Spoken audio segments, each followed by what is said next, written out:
ప్రజలు దేవుడు అనుదినము నడిపిస్తున్నందుకు దేవునికి వందనాలు స్తోత్రాలు చెల్లించుకుంటూ, అలాగే మీ అందరికీ నా వందనాలు చెల్లిస్తూ ఉంటున్నాను. ఈనాటి అంశాన్ని మనం చూసుకున్నట్లయితే, వచ్చాడు, విన్నాడు, వెళ్ళాడు. వచ్చాడు, విన్నాడు, వెళ్ళాడు. యాకోబు రాసిన పత్రిక 1:22 చూసుకున్నట్లయితే, మీరు వినువారు మాత్రమే ఉండకూడదు, మీరు వింటారే కానీ దాన్ని పాటించరు, మిమ్మల్ని మీరు మోసపుచ్చుకొందరు, మిమ్మల్ని మీరు మోసపుచ్చుకుంటూ ఉంటున్నారు కనుక వాక్య ప్రకారము ప్రవర్తించుడి, వాక్యానుసారంగా నడుచుకొనుడి, మోసపోకుడి అని దేవుడు మాట్లాడుతూ ఉంటున్నాడు. ఈ లోకంలో అనేకులు ఆలోచింపచేయచ్చు ఉంటున్నారు, కానీ ఇది నేను పరలోక రాజ్యమును సంపాదించుకొనుటకు నేను ఏమి చేయాలి? అనేకులు ఈ ప్రశ్నకు సమాధానము ఉండదు. చాలా మంది పరలోక రాజ్యానికి వెళ్ళాలని ఆలోచిస్తారు. చాలా మంది నేను దేవుణ్ణిలో ఉన్నాను, నేను దేవుణ్ణిలో ఎదుగుతున్నాను అని వారికి వారే మోసపుచ్చుకుంటూ ఉంటున్నారు. అనేకులకు నేను సాయం చేస్తున్నా, అనేకులకి నేను దాన ధర్మం చేస్తున్నా, అనేకులకు నేను ఇస్తున్నా, దేవుని మందిరంలో కానుకలు అధికంగా వేస్తున్నా, దేవునికి కూడా ఇస్తున్నా కనుక నేను పరలోక రాజ్యానికి పోవడానికి వారసుడనే అని తలంచుకుంటూ మోసపుచ్చుకుంటూ ఉంటున్నారు. దేవుడు ఆ విధముగా చెప్పుతలేడు, కానీ అనేకులు ప్రయత్నాలు చేస్తూ ఉంటారు. నువ్వు ఉన్నవారికి ఇచ్చుటలో లేని వారిని ప్రేమించలేకపోతూ ఉంటారు, ఇచ్చిన వానికే ఇస్తూ ఉంటారు, ప్రేమించిన వారిని ప్రేమిస్తూ ఉంటారు అధికంగా. కనుక దేవుడు అంటున్నాడు కదా, మీరు చేయుచున్నది మిమ్మల్ని మీరే మోసపుచ్చుకొనుచూ ఉంటున్నారు కనుక మీరు ఏ విధముగా పరలోక రాజ్యాన్ని చేరగలుగుతారు? ఒక యవ్వనస్తుడు ఉదాహరణగా తీసుకుంటే, ఒక యవ్వనస్తుడు అంటున్నాడు కదా, నేను ఏమి చేయాలి? ఒక ధనవంతుడైనటువంటి యవ్వనస్తుడు వచ్చి అతడు అడిగిన ప్రశ్న, నేను నిత్య జీవము పొందుటకు ఏ మంచి కార్యాలు చేయాలి? నిత్య జీవాన్ని పొందుటకు నేను ఏ మంచి కార్యాలు చేయాలి? అతని ప్రశ్న సరైనదే, అతడు అడిగినది సరైనదే, మంచి ప్రశ్ననే అడిగి ఉంటున్నాడు. కానీ శిరునామ అంటే ఆ ప్రశ్న దగ్గరికి వచ్చేసరికి అతడు సరైన ఆలోచన కలిగిన అతడు సరైనటువంటి ఆలోచన అడిగినాడు, సరిగానే ప్రశ్నించినాడు, కానీ అతడు ఇచ్చుటలో వెనుకబడి ఉన్నాడు. ఎవరికి? దేవుడు ఏమన్నాడు ఆ యొక్క ధనవంతుడితో, నీకున్న సమస్తమును పేదలకు పంచిపెట్టి నన్ను వెంబడించుము అని దేవుడు మాట్లాడినాడు. దానికి అతడు అక్కడ నిలిచిపోయినాడు. చాలా మంది ఇదే చేస్తూ ఉంటారు. పరలోక రాజ్యానికి నిత్య జీవానికి వెళ్తాము, నిత్య జీవం పొందుకుంటాము అనుకుంటూ ఉంటారు, కానీ ఎక్కడో ఒక చోట బ్రేక్ పడిపోతూ ఉంటున్నది. కనుక ఆ యవ్వనస్తుడు అక్కడ ఆగిపోయినాడు. నా ధనాన్ని ఇతరులకు పంచటమేంది, నేను పేదలకు ఇవ్వటమేంది అని తను ఆలోచించుకుంటూ ఉన్నాడు. కనుక అతని అర్పణలో కొదువ ఆ యవ్వనస్తుడు నిత్య జీవమునొద్దకు చాలా దగ్గరగా వచ్చినాడు. ఆ ఒక్క విషయాన్ని దేవుని దగ్గర ఒప్పుకున్నట్లయితే అతడు నిత్య జీవాన్ని పొందుకుంటాడు. చాలా మంది చేసే పొరపాట్లు ఇట్లానే ఉంటాయి. చాలా మంది దేవుని దగ్గరకు వస్తూ ఉంటారు, వెనక్కి వెళ్ళిపోతూ ఉంటారు. మనం ఇవ్వాల్సింది ఇవ్వలేకపోతూ ఉంటాము, సమర్పించవలసింది సమర్పించలేకపోతూ ఉంటాము. మరలా దేవుని దగ్గరికి వెళ్ళి నిత్య జీవము పొందుటకు అడుగుతూ ఉంటాము. దేవుడు బైబిల్లోనే రాయబడి ఉన్నది, నీ పేదలను ప్రేమించండి, నీ పేదలకు పంచిపెట్టండి అని చెప్పి మాట్లాడుతూ ఉంటున్నాడు. కనుక అతడు అక్కడ ఆగిపోయినందున ప్రభువు చెప్పిన మాటను నెరవేర్చలేక పోయాడు. అక్కడ సైలెంట్ అయిపోయినాడు, ఏం మాట చెప్పలేదు. యేసయ్య చెప్పిన సమాధానము, నువ్వు సంపూర్ణుడు అగుటకు కోరిన ఎడల పోయి నీ ఆస్తిని అమ్మి పీదలకి ఇవ్వమని మరలా చెప్పి అన్నాడు. అయినప్పటికీ అతను దేవుని మాట ఆలకించలేదు. అప్పుడు పరలోకమందు నీకు ధనము సమృద్ధిగా ఉండును అని మరలా దేవుడు మాట్లాడినాడు. నువ్వు ఇక్కడ పంచిపెట్ట నీ యొక్క పరలోక రాజ్యంలో నీకు ధనము సమృద్ధిగా ఇస్తానంటున్నాడు. పేదలకి ఇచ్చుటలో ఆలోచించకండి. ఎక్కడ చూసినా చాలా మంది పేదలకు ఆహారం కానీ లేదా ప్యాకెట్ కట్టి వాళ్ళకి టిఫిన్లు కానీ పంచిస్తూ ఉంటారు. పొట్నాలుగా ప్యాకెట్ చేసి వాళ్ళ ఆకలిని తీర్చేవారిగా ఉంటారు.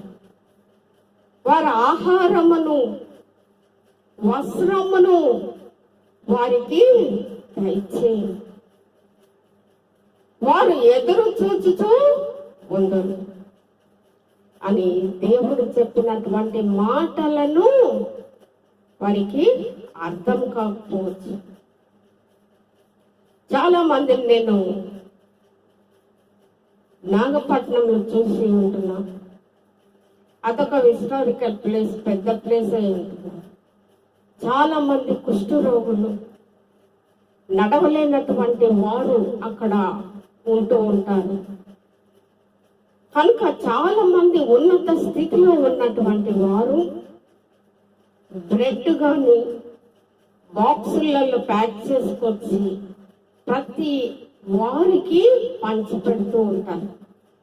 అది ఒక దేవుని యొక్క ఆశీర్వాదం అయి ఉంటున్నది. దేవుడు నిన్ను బహుగా ఆశీర్వదించినాడు, బహుగా నిన్ను ధనవంతునిగా ఈ లోకంలో చేసి ఉన్నాడు. కనుక నువ్వు ఆహారము పంచిపెట్టడంలో వెనుకాడుచూ ఉంటున్నావు. దేవుడు చెప్పినటువంటి మాటలను కూడా అంగీకరిస్తా లేదు. మనదంటూ ఈ లోకంలో లేదు కనుక ఉన్నదే ఇతరులకి ఇవ్వమని చెప్తూ ఉంటున్నాడు. చాలా మంది పాటించే వాళ్ళు ఉంటున్నారు, చాలా మంది మేము పాటించలేమన్నంతగా ఆగిపోతూ ఉంటారు అక్కడ. కనుక దేవుడు అంటున్నాడు కదా, అయితే సమస్తం మిక్కిలి ఆస్తి ఉన్న ఎడల అది చిమటలతో ఖర్చు అది నాశనమై పోను. అది నువ్వు తినలేవు, ఇతరులకి ఇవ్వలేవు. కనుక ఎంత ఆస్తి ఉన్నా, ఎంత సంపాదన ఉన్నా, ఎంత ధాన్యమును నువ్వు సమృద్ధిగా సంపాదించుకున్నా, అది నీ వరకు వచ్చే వరకు దానికి సరైనటువంటి భద్రత ఉండదు. నిజంగా ఇతడు పరలోక రాజ్యమునకు సమీపించాలని ఎంతో ఆశించినాడు, కానీ అక్కడ దేవుని దగ్గర ఆగిపోయినాడు. పరలోక రాజ్యానికి చేరలేకపోతూ ఉంటాం. ఎన్నో విషయాలలో ఆటుపోట్లు మనకు తగులుతూ ఉంటాయి. వాటిని మనము సరిచేసుకుంటూ వెళ్ళాలి. అతనికి కలిగిన ధన వ్యామోహము, మరి ముఖ్యముగా అతనికి ధనము మీద ఉన్నటువంటి వ్యామోహము అతి ఎక్కువగా ఉన్నది కనుక అది ఇచ్చుటకు అతడు వెనుకాడుచూ ఉంటున్నాడు.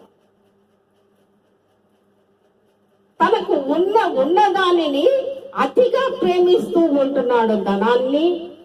కనుకనే ఆ ధనాన్ని ఇచ్చుటకు అతనికి మనసు వస్తలేదు. మరి ఆ ధనము ఎలా వచ్చింది నీకు? దేవుడు ఆశీర్వాదములు పొందుకుంటేనే నీకు ధనము సమృద్ధిగా దేవుడు ఇచ్చాడు.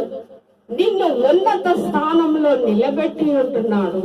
కానీ నీవు దేవుని చెప్పిన రీతిగా చేయటము లేదు. దేవునికి ఇచ్చుటలో కూడా వెనుకంజ వేస్తూ ఉంటారు. అంత నిమిత్తమే ఇక్కడ దేవుడు అంటున్నాడు కదా, ప్రియనేస్తమ దేవుని యొద్దకు రావడము ఆయన వాక్యము వినడము మాత్రమే అయి ఉంటున్నారు. వాక్యము వినడము ఒక ఎత్తు అయితే, దానిని వినిన ప్రకారము చేయుట ఒక ఎత్తు. వింటారు కానీ చేయరు. ఆయన వస్తాడు, విన్నాడు, వెళ్ళాడు అన్నట్టు చేస్తూ ఉంటారు. కట్టే కొట్టే తెచ్చే అన్నట్లుగా ప్రతి వ్యక్తులు మేము వచ్చినాము మందిరము, అన్ని దేవునికి ఇస్తున్నాము అనేది కాదు. దేవునికి ఇచ్చేది దేవునికి చెందుతూ ఉంటున్నది.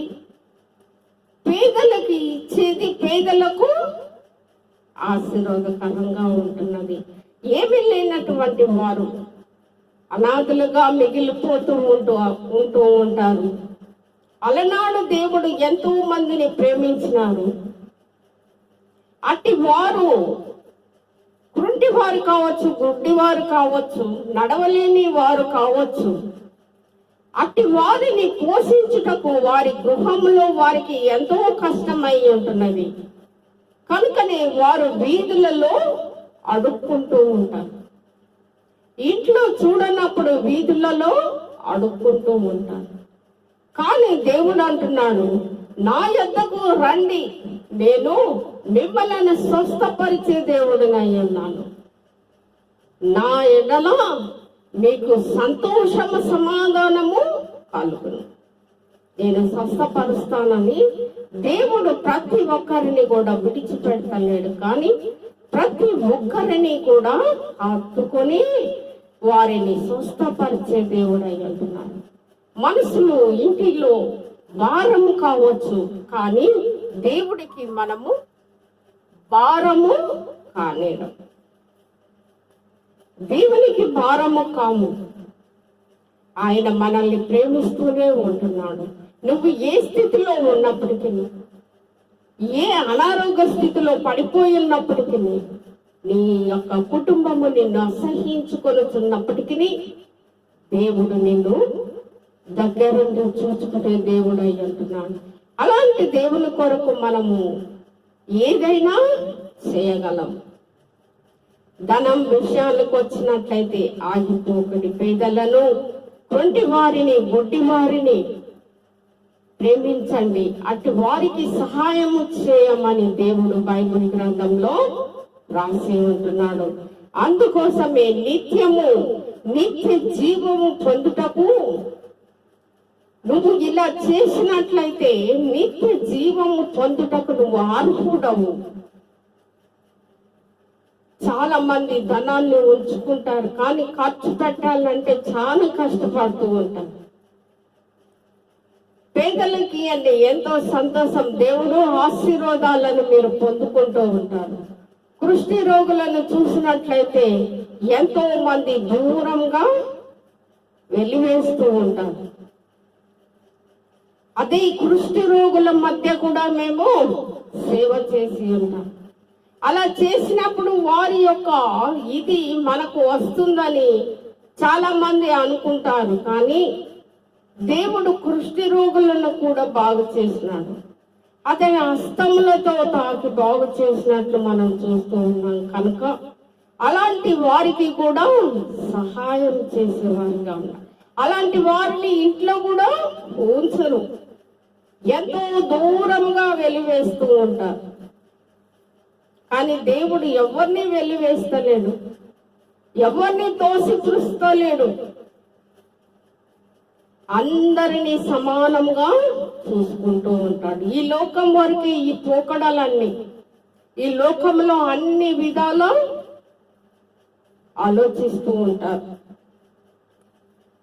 మనము ఎవరి ద్వారా ఈ స్థితిలో ఉంటున్నాము, ఎవరి ద్వారా మనము ఈ రీతిగా జీవిస్తూ ఉంటున్నాము, ఎవరి ద్వారా మనము ఈ రీతిగా అనేక స్థాయిలో హెచ్చింపబడ్డాము ఆలోచించాలి.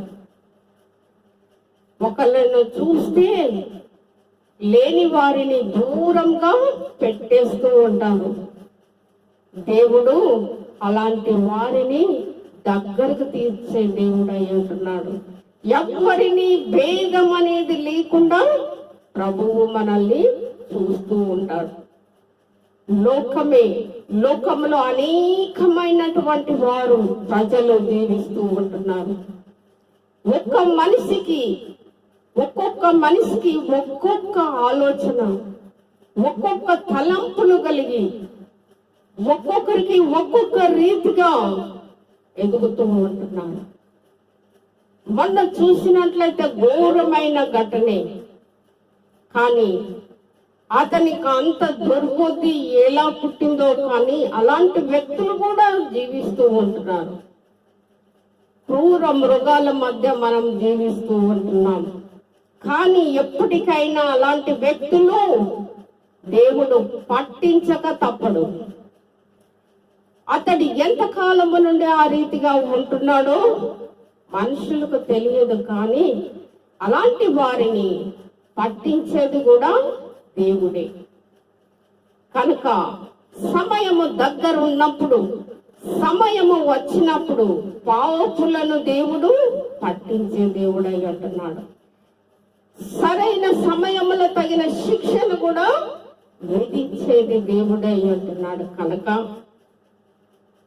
ప్రతి ఒక్కరమును ఈరోజు మనకు ఉన్నది సమృద్ధిగా తింటూ ఉంటాము, భుజిస్తూ ఉంటాము. లేని వారి కొరకు ఆలోచించి వారి కొరకు సహాయం చేయండి. ఎంతో మంది ఉన్నారు పేదవారు, ఆహారం లేక బట్టలు మాసుకొని చిరిగిపోయినటువంటి బట్టలు వేసుకుని ఎంతో మంది వీధుల మీద తిరుగుతూ ఉంటారు.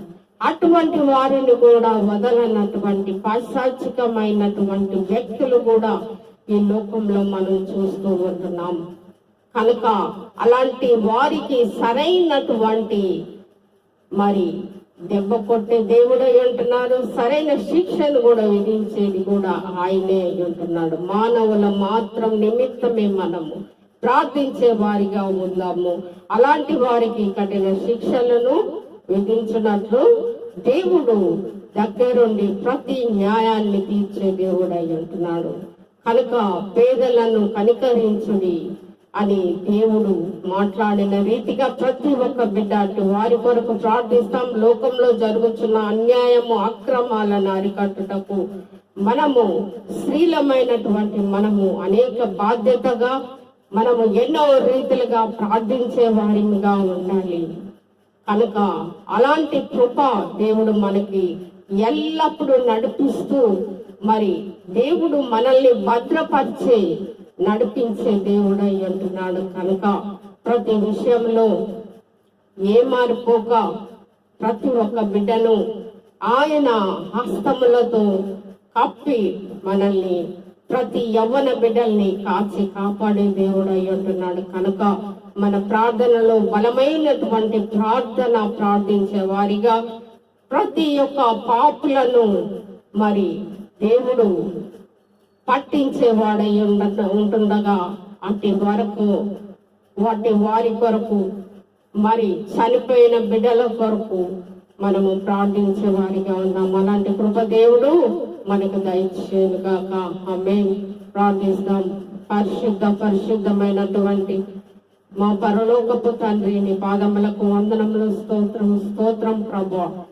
ఈ దినాన్ని ఇచ్చినటువంటి వాక్యములు ప్రభువా, అనేకమైనటువంటి వ్యక్తులు నా ప్రభువా ధనవంతులై ఉంటుండగా కూడా ప్రభువా అనేక రీతులుగా నా ప్రభువా సహాయం చేయలేనటువంటి రీతిలో నా ప్రభువా పరలోక రాజ్యాన్ని ఏ విధముగా మరి వెళ్ళగలుగుతూ ఉంటారు అనే ప్రశ్నగా నా తండ్రి ఎక్కడ వేసినటువంటి వారు అక్కడే ఆగిపోతుండగా ప్రతి బిడ్డని కూడా ప్రేరేపించండి.